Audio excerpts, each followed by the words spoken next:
Welcome to Seasons of Life, a biblical perspective for how to navigate life's ups and downs.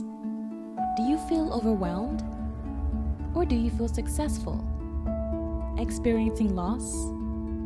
This weekly 15-minute word of inspiration will motivate you to live with more wisdom and peace. Here is your host, Pastor Mercy Oduah. Hello, welcome to Seasons of Life, a biblical perspective for handling your life challenges. My inspirational talk aspires to empower and educate you with biblical support and guidance as you go through the seasons of your life. I want you to know that seasons of life are unavoidable. The good and the not so good. You cannot avoid them. And what you need is discover ways to handle your ups and downs. I am sharing from my seasons of life experiences, hoping they will benefit you as you go through your challenging times. If you're watching us for the first time, please kindly share and subscribe this video on your platforms so that we can become a community of support. Guess who is beside me today? My lovely daughter. I will let her introduce herself. Hello, everyone. My name is Sylvia. Okay, Mom, so please share with us what we're going to be discussing today. All right. So you see, these days, everyone is trying to be someone they are not. Most people are blind to what differentiates them from others. It is easier to admire other people and wish to be like them than to look into yourself and see what others admire in you. So today we're going to be talking about uniqueness. Uniqueness. And this episode 36 will examine your uniqueness. Okay. Other words for uniqueness are identity, essence, individuality, originality, and so forth. So these are other words that you can use in place of uniqueness. So you see me using them interchangeably. What is uniqueness? What is individuality? What is it? Uniqueness is a person's distinction in relation to other people. Many things contribute to your uniqueness, such as your attitude, experiences, habits, creativity, mindset, preferences, objectives, hobbies, and desires. Therefore, you differ from the other person because of your experiences, goals, passions in life. In the words of Emma Stones, she says that what sets you apart can sometimes feel like a burden, and it's not. A lot of time, it is what makes you great. That is powerful. What sets you apart? She's talking about your uniqueness, your originality, your individuality. It says sometimes it feels like a burden, but it's not. It is actually what makes you great. My weekly inspirational talk is unique to me based on my experiences and passion in life. If anyone tries to imitate me, the effect may not be the same because our uniqueness is different. Even if the knowledge is the same, the passion, the goal, or mindset will not be the same. So trying to be someone else will leave you feeling tired and frustrated. For example, two people might have the same creative ability with equal amount of money and time put together to design an airplane. their result will never be the same. One may draw more attraction. Why? Because their knowledge, passion, goals, and mindset will affect their creativity. Everything has an origin, and the origins are different. Again, we all go through pain, but the sources of our pain varies, creating our uniqueness. I may have experienced pain, and you may have experienced pain, but the sources, the root of this pain are different. And then that difference will produce my uniqueness. And using this program, these seasons of life, for example, is coming from a place of pain that I've been through. So, what does the Bible have to say about uniqueness? Where does your originality, where does your uniqueness come from? And how do we benefit from it? Maybe the words of David in the book of Psalm 139, verses 13 to 14, will give us the answer. It says, "For you formed my inward parts, you covered me in my mother's womb. I will praise you for being fearfully and wonderfully made. Marvelous are your works." So we can understand from the words of David that our uniqueness, our originality is from God, and they are precious because he says, marvelous are your works. So marvelous is God's uniqueness in you. Your uniqueness is excellent because God put it there. According to the late evangelist Billy Graham, he says that God knew what he was doing and made you exactly the way he wanted. That is powerful. That is such a truth. God knew what he was doing and made you exactly the way he wanted. So that is the truth that you need to grasp. Failure to see this spiritual truth will allow the enemy to inflict you with low self-esteem. And I tell you, a lot of people with low self-esteem, we have a lot of people moving around with their head bowed down because of low self-esteem, low image of themselves, especially the young people. You see, low self-esteem is the mother of jealousy, competition, envy, and psychological issues. The enemy pollutes the uniqueness God puts in us when we open the door of darkness through ungodly lifestyles. God did not put uniqueness in us as a tool to destroy us or others. You don't use your uniqueness, that thing that makes you special, you don't use it to destroy yourself or destroy others. Instead, he wants us to flourish and build each other up with our uniqueness.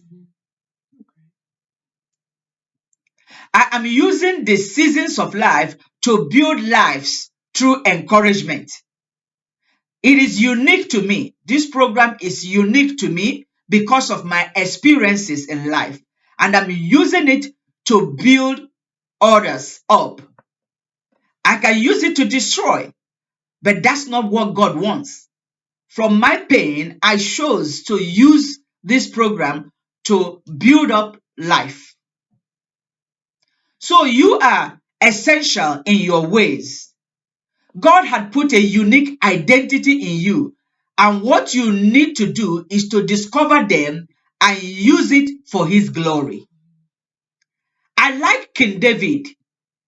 King David has a unique ability to praise and dance before God. Yes.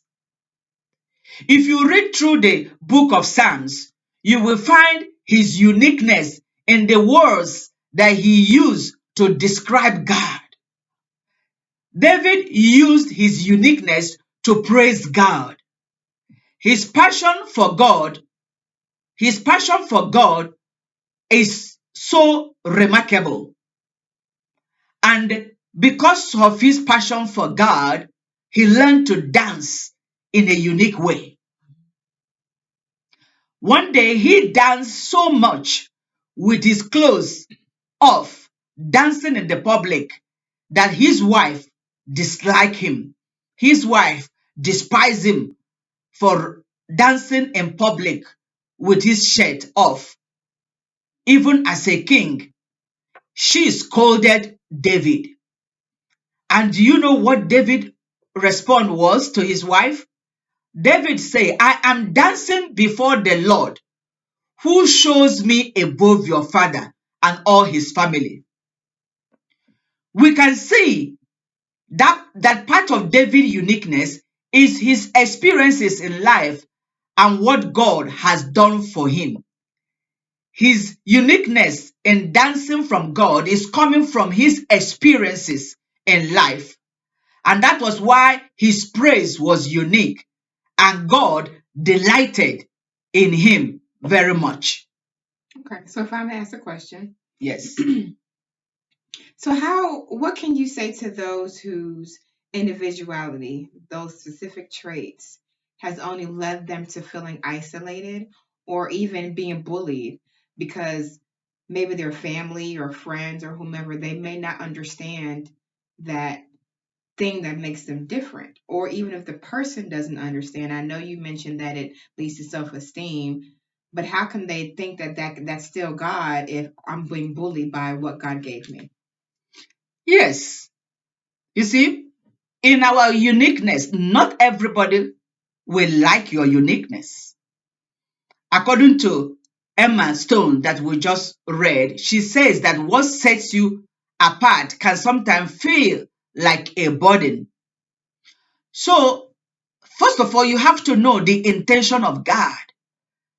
When God gave you that uniqueness, whatever it is not to destroy you. It is for you to use it to shine. So it doesn't matter who likes it or not. What matters is for you to recognize that God gave you that uniqueness. Maybe in the way you smile, the way you talk, creative ability, special beauty. God gave it to you. Then you use it for his glory. You don't use it to intimidate others. So the product of your uniqueness will be something that others will enjoy, and it will be something that will bring God the glory. Does that help? It does. It does. Because I think that sometimes people find it easier to. I know in the beginning you're talking about how right now, especially as a society, it's more emphasis on trying to be like everybody else. And especially with the younger ones, it's easier to kind of conform. Mm-hmm. So, but sometimes you do have those who feel like I know I'm not like everybody else. I feel different, but when I express my uniqueness, I get bullied. So I guess just knowing that what you said, that everyone's not going to like your uniqueness, and you have to be okay with that. Yes, you said it right. Not everybody will like your uniqueness, but remember where it's coming from. God gave it to you. Special way of relating. Some people have uniqueness in presenting things. I know somebody that she is so good in presentation, presenting parties, and she always put her parties and her stuff together in a way that you know that something is different. Well, it can promote jealousy, but hey, she is using that to attract people to her business. So, where is today's inspiration taking you? To discover your qualities so you can operate from your uniqueness instead of imitating some people whose background and experiences are different from you. That is what I want you to get from this message. To discover your uniqueness and operate from your uniqueness, not from anybody else. So the question is, how do I discover my uniqueness? The first way to discover your uniqueness is to find out which of your qualities people indicate to you. Sometimes you don't see yourself the way you are supposed to. People see what is inside of you. It may be your charming smile, your communication ability, dancing skill, color coordination, and so forth. So pay attention when people are highlighting particular qualities in you. Then lay hold of it and find ways you can develop and flourish with that uniqueness. So, is it safe to say that some people may spot out your uniqueness before you do? Yes, yes, it is always the other. You see, the world is our mirror. So sometimes what I don't see, other people will see it. Because why? Because we doubt ourselves so much. We have so much self doubt. So it takes others to say, oh, you are good with the way you coordinate colors. Do you know that you can start a business, of coloring or painting? So people can spot your uniqueness. So the second way now to discover your uniqueness is to make a checklist of what you like, the things that you like to do. Your uniqueness may come from what you want to do, no matter how unpopular it may sound. Your uniqueness might come from what you want to do. Find ways to build something out of what you love to do. Do not do what everybody else is doing because that's not your uniqueness. Your success lies in your uniqueness. When you go and do that the way God put it in your heart to do it, then your uniqueness will show. Another way to discover your uniqueness is how people react to you everyday activity. How people react to your everyday activities at home, work, church, even on the street. Do people find you engaging or monotonous? Monotonous does not mean you are wrong. There is something that only a boring person can do. It is your uniqueness. If you're boring, if you have a boring nature, it is your uniqueness. But there is something that you can do, only you can do with that uniqueness. So you have to know how to use it. Everything is for His glory. Remember, you are wonderfully and fearfully made, even with your boring nature. Do you light up the house with your warm presence? That is your uniqueness. Use it and shine. It is excellent and rewarding to operate from your uniqueness instead of counterfeit. Operate from your originality instead of counterfeit. People will respond more to your originality. So, in closing, you can say that your uniqueness is your spiritual force. When you recognize your uniqueness, you feel fulfilled, you feel satisfied. You are unique in your ways, therefore, you have the power to rule your world with your uniqueness. God does not make mistake. So stop trying to be like someone else. I want you to meditate on the book of Psalms, chapter 139, verses 13 to 14, because it tells you that everything about you is wonderfully made by God and they are marvelous. So As I close, if you have questions on this episode, kindly drop it in the comment section and we will answer it in our next episode. Again, subscribe and share this video. May the Lord bless you. May the Lord cause his face to shine upon you. And may the Lord enable you to discover and flourish in your uniqueness. Shalom and see you next week. Bye-bye. Thank you for watching this episode of Seasons of Life. Until next time, be well and may God bless you.